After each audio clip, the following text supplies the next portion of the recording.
The 1.11 update is now live across Xbox and PlayStation 4, with PC users receiving the update later this week. This update is honestly one of the first that seriously adds big additions to all three modes here within Black Ops 4, including gauntlets and new elixirs in zombies, a new looting interface for Blackout on console, and new featured playlists alongside a plethora of fine-tunes and fixes in multiplayer. At face value, this update is seriously one of the most productive that we've seen in a long time, and with that, let's take a look at everything that's changed. What's going on, guys? Zach or Immortal here, welcome back to the channel. Thanks for stopping by. Today, of course, we're jumping back into the world of Call of Duty Black Ops 4 to take a look at all of the major changes within the 1.11 update. If you guys would like to read the full patch notes from Treyarch, I'll link that post down in the description below, but for now, let's take a look at everything that changed with today's huge patch. Of course, the major part of this update has to do with zombies. We now have the 115-day celebration event, which includes the addition of double XP in zombies, double weapon XP in zombies, and also double Nebulium Plasma, which will be live today and end on January 15th. We also have the Unsinkable Gauntlet now in Voyage of Despair, and also 3 new elixirs have been added on PlayStation 4. Perk Up is the first new elixir. It allows you to gain 4 additional random perks that are not in your loadout. We also have Refresh Mint, which refreshes the cooldown for equipment, perks, and special weapons for your entire team. And finally, we've got Conflagration Liquidation, I believe that's how you pronounce that, which spawns a Bonfire Sail power-up. All of those elixirs are epic and, like I said, are now available on PlayStation 4. Now let's go ahead and take a look at all of the other changes that happened across the game. Starting off in multiplayer, we've got a brand new set of featured playlist modes, including Chaos Control, TDM 100, Team Tactical Mosh Pit, Mercenary Hardcore Mosh Pit, and finally Mercenary Deathmatch Mosh Pit.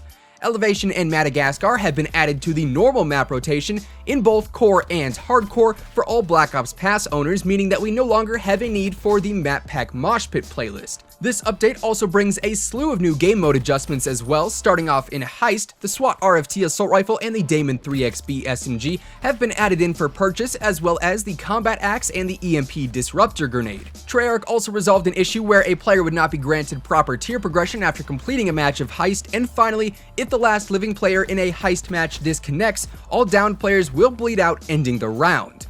In Hardpoint, Treyarch added an overtime win condition, where if, in the event of a tie, the next team to score a point will win the match, and this setting has been enabled for CWL hardpoints as well. In Search and Destroy, they resolved an issue that allowed the defenders to defuse the bomb even after the bomb detonated, and then in Free For All, the Assault Pack can now be interacted with after you hack it using Zero. Moving over to Specialists, and speaking of Zero, hacking an enemy no longer prevents specialist weapon or equipment usage.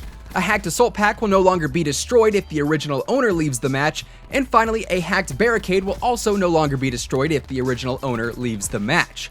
For Ruin, Treyarch resolved an issue that allowed Ruin's Grab Slam to kill players through walls and floors. For Firebreak, they resolved an issue that prevented Firebreak's Purifier from damaging friendly players in modes with friendly fire enabled. And finally, for Crash, the TAC-5 will no longer remove the hack status from players. The 1.11 update also features a few perk adjustments. They improved the cold-blooded enemy score streak targeting delay from 5 seconds to 7 seconds. They improved Team Link's circular vision radius by 9%. Tactical Mass now has an updated description to include increased resistance against the EMP Disruptor. And finally, Tracker's detection icon will now clear correctly if the player switches to a class without the Tracker perk. Some score streak adjustments were also made today.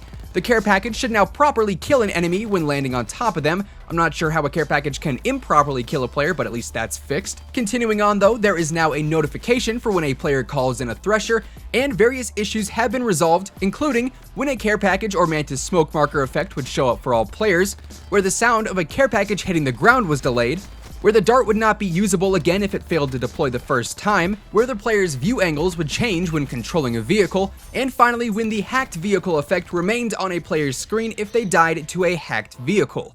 As far as gear goes, they resolved an issue where the acoustic sensor would stop functioning when switching classes during the grace period at the start of a round. In terms of challenges, the Clean Sweep and Conquest challenges should now track correctly in Hardcore. Switching focus onto weapon customization, the Killathon reactive camo should now properly unwrap if it was unwrapped before the requirements changed a little while back. And on top of that, the new unwrap requirement text correctly references getting 50 kills instead of 5 kills without dying. In custom games, COD Caster was fixed so it no longer removes perks and a second equipment charge from players, and they also fixed an issue where the second equipment charge bar would not show up. There were also a few stability fixes for crash-related events, including when a player owning a mesh mine disconnected from the match, when deploying a strike team marker, and also when hacking a barricade that was expired or destroyed. In the black market, the friendly fire reticle now gives owners access to the green and blue versions of the reticle that were originally displayed when you purchased it. And finally, multiplayer also saw a handful of miscellaneous updates, the first of which being the addition of a notification in the death cam for friendly players when there's a tac deploy on the map. They also resolved an issue where players' names wouldn't show in multiplayer after playing Heist or Blackout. They also resolved an issue that caused on-fire effects on players' screens for a prolonged period of time. And finally, they fixed an issue that prevented alternative voiceover lines coming from certain players. Switching over to Blackout, there wasn't a ton of updates, but the main one was of course regarding the looting interface. Looting interface on consoles is now a grid layout with multiple pages for all stash types. Identical items will now stack inside of a stash instead of being displayed individually, and also remaining armor is now displayed on armor items in a stash.